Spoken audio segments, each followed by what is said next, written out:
Мне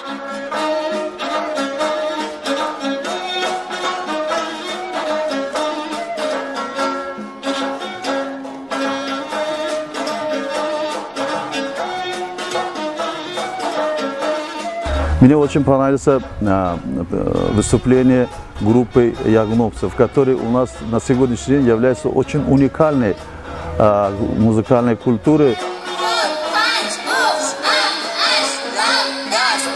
عصر 8-9 از همون لورها پیدا شده.